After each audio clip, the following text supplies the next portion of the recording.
Après 4 mois passés à l'extérieur de Kinshasa, l'ancien président de la République et sénateur à vie, Joseph Kabila, a regagné la capitale hier vendredi. Dans ce journal, vous allez suivre les précisions de la conseillère en communication de Joseph Kabila concernant les contours de ce retour.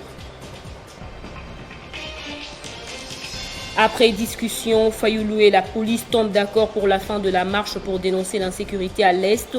Le président de l'ECD est accompagné par les éléments de l'ordre. Et on parlera de Papa Wemba Forever, un concept qui a été choisi pour commémorer les 5e anniversaire de la disparition du roi de la rumba congolaise aujourd'hui à Kinshasa et à Abidjan. Ravi de vous retrouver pour vous informer, Madame, Messieurs, bienvenue dans ce journal. Le président de la République honoraire Joseph Kabila a regagné Kinshasa hier vendredi, plus de 4 mois après son départ pour le Grand Katanga. Pendant son séjour, Joseph Kabila avait installé son quartier général dans sa ferme de Kashamata à Lubumbashi pour communier avec la population katangaise. Et vous vous rappelez qu'il a même eu des audiences, notamment avec Bintou Keïta de la MONUSCO, joint au téléphone par Jean-David Kilolo, la conseillère en communication de Joseph Kabila. Barbara Nzimbi explique le contour du retour du sénateur à vie à Kinshasa. Le président Joseph Kabila, depuis qu'il était chef d'État en exercice, si vous vous rappelez, il avait une sorte de rituel. Quelquefois, pour sortir un gouvernement ou promulguer une décision importante, il allait se ressourcer dans sa ferme de Kashamata. Évidemment, pour cette fois, c'est différent parce que c'était sous sa casquette de sénateur à vie qu'il s'est rendu d'abord à Kolwezi, ensuite à Lubumbashi, dans sa ferme de Kashamata, où il a eu le temps de se ressourcer, communier aussi. Il a eu quelques audiences que vous avez vues au travers des médias. Il a travaillé aussi en termes de sa passion pour le Congo. Voilà. Alors, nous devons rappeler ici que l'article 30, au-delà de tout discours, l'article 30 donne le droit à tout Congolais de circuler librement sur les territoires nationaux. Et Joseph Kabila, en tant que citoyen congolais, revient librement dans sa capitale pour y rester durant le temps voulu, communier avec sa famille biologique, politique, et pourquoi pas avec quelques quinois, comme on le dit, chaque chose à son temps. Au moment venu, le président Joseph Kabila pourrait communier avec tout le monde, pourquoi pas. Alors ces Quinois aujourd'hui qui ont été surpris de l'arrivée de Joseph Kabila des manières très simples mais aussi discrètes, je dirais que pour Joseph Kabila, la santé n'a pas de prix. La santé d'un être humain demeure primordiale. Alors vu l'aggravation de la deuxième vague de Covid, de la Covid-19, donc les mesures barrières, les restrictions doivent être vraiment suivies de près. Donc c'est la raison pour laquelle donc il n'a pas souhaité exposer la population quinoise justement au danger de la Covid-19. Il a préféré rentrer dans le silence, mais aussi en toute simplicité. Au Sénat, le rapport synthèse relatif à la crise politique dans les provinces du Congo central, du Haut-Lomami et du Sankourou a constitué l'essentiel de la plénière présidée hier par Modeste Bahati. Des élus ont suivi les constats et les recommandations formulées par la commission en relation avec les institutions provinciales et entités décentralisées. Après un débat houleux sur ce rapport, les sénateurs ont, à travers un vote, autorisé la commission de continuer le travail, cette fois-ci dans les 26 provinces du pays, en actualisant tous les éléments. Concrètement, faire un état des lieux de toutes les entités décentralisées. Finalité, permettre au Sénat de traiter de manière apprivoisée les problèmes quotidiens des provinces. Modeste Batilukwebo, le speaker de cette haute chambre du Parlement, a également abordé la question des missions parlementaires mixtes composées des originaires et des non-originaires, question d'interpeller le gouvernement pour une solution pérenne en faveur de toutes les provinces. Et pour les autres provinces, il faut effectivement un état des lieux. Ne pourrions-nous pas coupler cela avec des missions de contrôle? Parce que nous avions aussi préconisé des contrôles au niveau des provinces. nous pourrions peut-être chercher des moyens pour qu'au même moment que la commission est en train de travailler, on puisse coupler cela avec des missions dans les provinces. Mais ces missions seront mixtes. La commission en relation avec les institutions provinciales et entités décentralisées a reçu, pour ce faire, les félicitations pour la qualité de son travail. Peu avant, la plénière a suivi la présentation de la proposition de loi portant création, organisation et fonctionnement du tribunal anticorruption du sénateur Aimé Patience Mangiadi. Cette proposition de loi, d'après la lecture de la correspondance du gouvernement par le rapporteur Michel Kanimbo, avait reçu de l'exécutif un avis négatif et l'avait jugé inopportune car l'État possède déjà plusieurs structures de lutte contre la corruption. Et le Sénat, lui, s'est appuyé sur l'article 144 de la Constitution selon lequel l'État doit créer une structure seulement s'il dispose des moyens pour ce faire. En conséquence, la Chambre haute du Parlement a carrément décidé le retrait de cette proposition de loi du calendrier de la session et le texte retourné à son auteur avec remerciement pour sa belle initiative. Alors que les manifestations se multiplient à Béni contre l'insécurité, au moins 7 personnes, dont une femme, ont été tuées dans 2 attaques différentes attribuées aux combattants ADF, Alliance des Forces Démocratiques, hier vendredi dans les villages de Avei et Kukutama, situés près de la localité de Mavov, à l'ouest de Isha, au nord Kivu. Restons dans ce chapitre. À Kinshasa, c'est la fin de la marche de soutien aux populations meurtries de l'Est de la République démocratique du Congo qui s'est déroulée dans les districts de la Tchangou.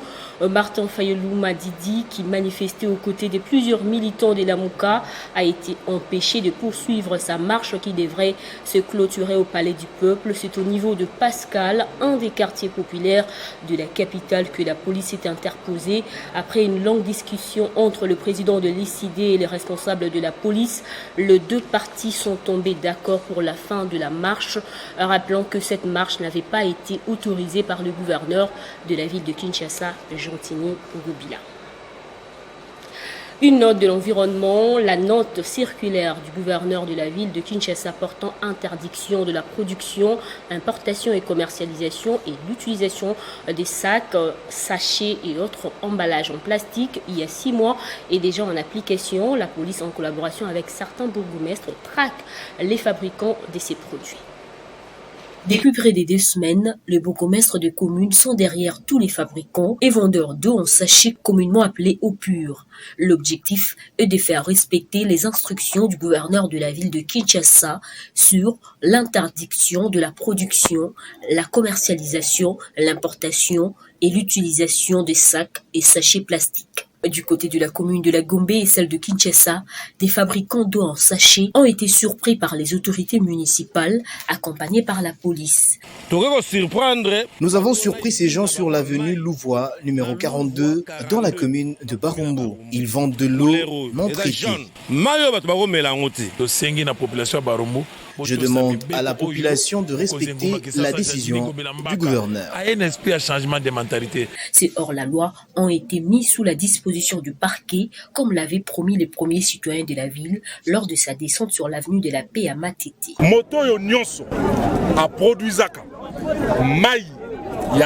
Tous ceux qui produisent les sacs en plastique et de l'eau en sachet, une fois arrêtés par la police, seront transférés au parquet. Je veillerai personnellement pour qu'ils purgent leur peine à la prison de Makala. La mesure du gouverneur est importante car elle va désengorger nos rivières des sachets plastiques.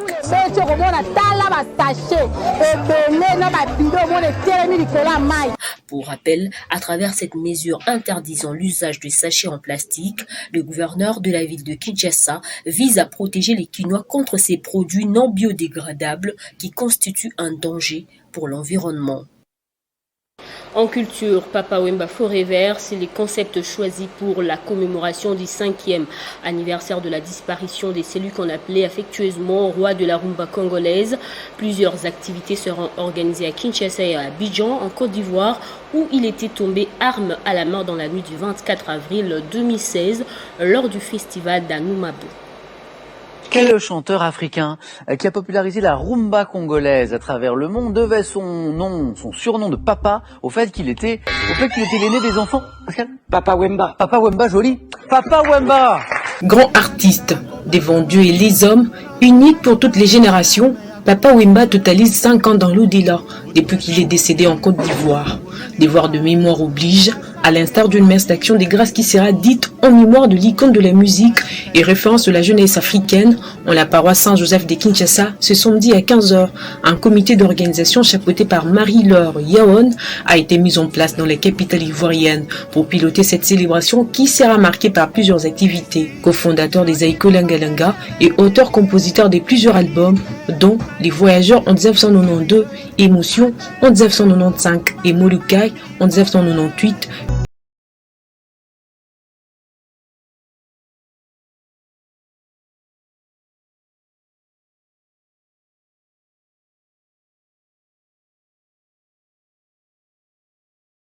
Pene Kikumba, dit par convenance Papa Wemba, était également l'acteur principal du film Belko Zaïroa La vie est belle, dont il composa une bonne partie de la bande originale de ce film. Papa Wemba apparaît également en 1997 dans Combat de Fauve des Béninois et en 2012, il joue un petit rôle dans les films dramatiques belges Kinshasa Kidis de Marc Henry. Depuis sa disparition, la famille biologique des Papa Wemba s'était décidée de vendre sa villa des Macampagnes, après plusieurs tractations entre les héritiers. L'État congolais avait envisagé de racheter la résidence des Papa Wemba pour en faire un musée. Jusque-là, rien n'a été fait quant à ce. Rotoisa mordu, la sango ya liwa, asali hémorragie à Essengo.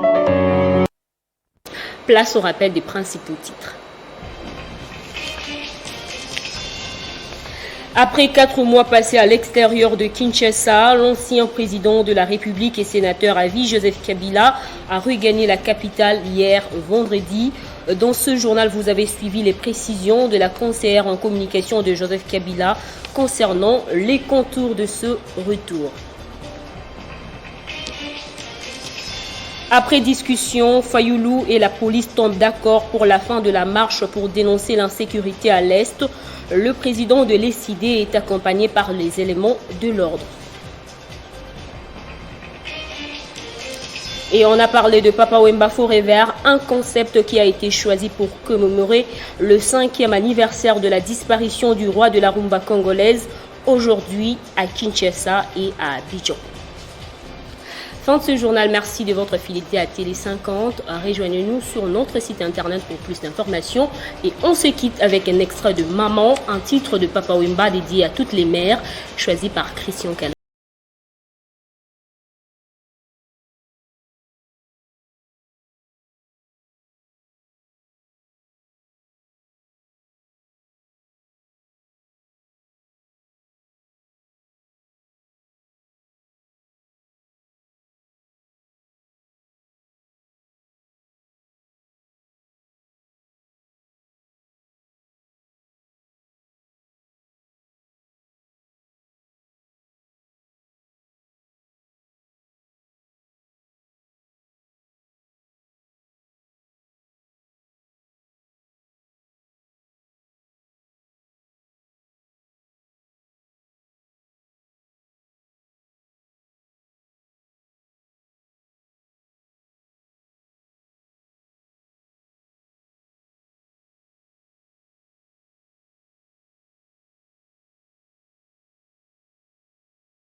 Téléchargez les infos Télé 50 sur www.télé50.cd.